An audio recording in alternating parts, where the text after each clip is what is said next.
అంటారు, ఒక సామెత ఉంటుంది, ఒక వ్యక్తి చక్కటి లీడర్ అని ఎలాగ తెలుసుకోగలుగుతారు అని అంటే మొదటిగా వాళ్ళ భార్యను అడగండి అంటాడు. అవునా? Do you know that? ఎందుకంటే భార్యకి తెలిసినంత సీక్రెట్స్ భర్త గురించి ఎవరికి తెలియదు. అంత లోపల బయట అంతా కూడా తెలుసుకుంటారు. కాబట్టి ఒక భార్య గౌరవించాలి అని అంటే మొదటిగా భర్త ఇంట్లో ఎలాగుంటారు, ఆ ప్రవర్తనను బట్టి, తన మాట్లాడే విధానం, తన జీవితము, తను పట్టించుకునే తన బాధ్యతను బట్టి భార్య గౌరవిస్తుంది. నేను ధైర్యంగా ఇక్కడ నుండి చెప్పగలుగుతాను, నా భర్త గారు నా జీవితంలో ఎన్ని పోరాటాలైనా, ఎంత డబ్బులు లేని పరిస్థితులైనా నా జీవితంలో ఏది తక్కువ చేయలేదండి. ఒక భార్యగా నేను ధైర్యంగా చెప్తున్నాను, హల్లెలూయా. ఎందుకంటే ఆయన బాధ్యత వహిస్తూ వచ్చారు. ఇక్కడ ఎలాగైతే మంటతోటి ఉంటారో ఇంట్లో కూడా పని చేసేటప్పుడు అదే మంట ఉంటుంది, అదే పర్ఫెక్షన్ ఉంటుంది, అదే ఎక్సలెన్స్ ఉంటుంది, అదే సిద్ధపాటు ఉంటుంది. నేను దేవుని కోసం ఏదైనా చేయాలి. చెప్పాలంటే ఇది not at all advisable to anybody. I'm not at all advocating. కానీ ట్యూస్డే రోజు లేసారంటే ఈ రోజు వరకు ఒక్క నిమిషం కూడా పడుకోకుండా దేవుని పని చేస్తూ ఉన్నారండి.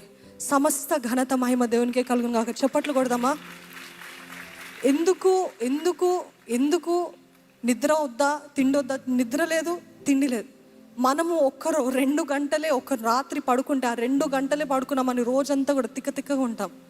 2 రోజులు ట్యూస్డే నుండి ఈ రోజు 2 గంటలు పడుకున్నారు. ఈరోజు సాంగ్ రిలీజ్ అయిన తర్వాత పడుకున్నారు, అది కూడా 2 గంటలు. ఎందుకండి అంటే దేవుని కోసం ఏదైనా చేయాలిరా, దేవుని కోసం ఏదైనా చేయాలి, దేవుని కోసం ఏదైనా చేయాలి. ఇదే ఆ మాట, దేవుని కోసం ఏదైనా చేయాలి. దేవుడు ఇన్ని అవకాశాలు ఇచ్చాడు, దేవుడు ఇంత నమ్మాడు, దేవుని కోసం ఏదైనా చేయాలి అనే ఆ తపన.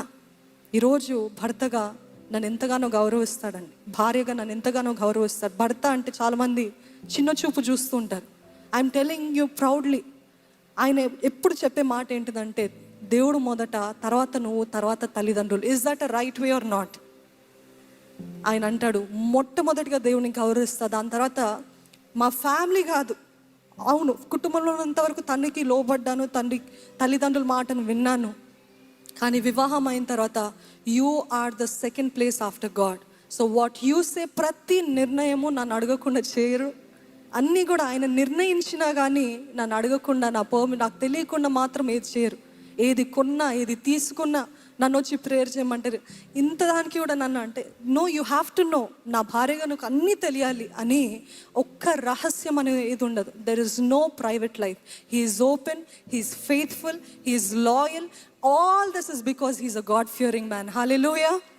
దేవునికి భయపడుతున్నాడు కాబట్టి ఇవన్నీ కూడా సరిగ్గా ఉంటుంది. అందుకని ఎప్పుడు చెప్తాము, భర్తల్ని భార్యను ఎన్నుకునేటప్పుడు ఇదొక్కటి మాత్రం చూడండి.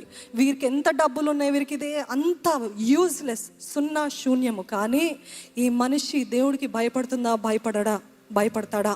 ఇది చూస్తే అన్నీ కూడా మన జీవితంలో ఆనందము. Second best decision after salvation is marriage.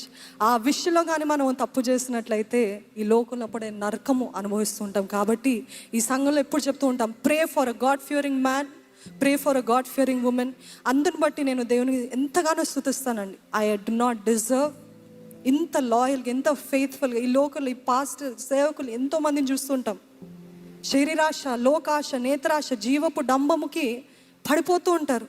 కానీ ఆయన అంతగా ఉండగలుగుతున్నారు. ఎన్ని శోధనలు, ఎన్ని పోరాటాలు, ఎంతగా అయినప్పటికీ కూడా దేవుడి కోసం బలంగా నిలబడుతూ దేవుని ఎదుట లెక్కప్ప చెప్పాలి, కుటుంబానికి లెక్కప్ప చెప్పాలి, బిడ్డలకి లెక్కప్ప చెప్పాలి, భార్యకి లెక్కప్ప చెప్పాలని భయముతో, వణుకుతో ప్రతిరోజు ఆయన రక్షణ జీవితాన్ని కొనసాగిస్తున్నారని ఏం మాత్రము సందేహం లేకుండా నేను ధైర్యంగా చెప్తున్నాను. అందుకనే మొదట్లో చెప్పాను, మీ సేవకు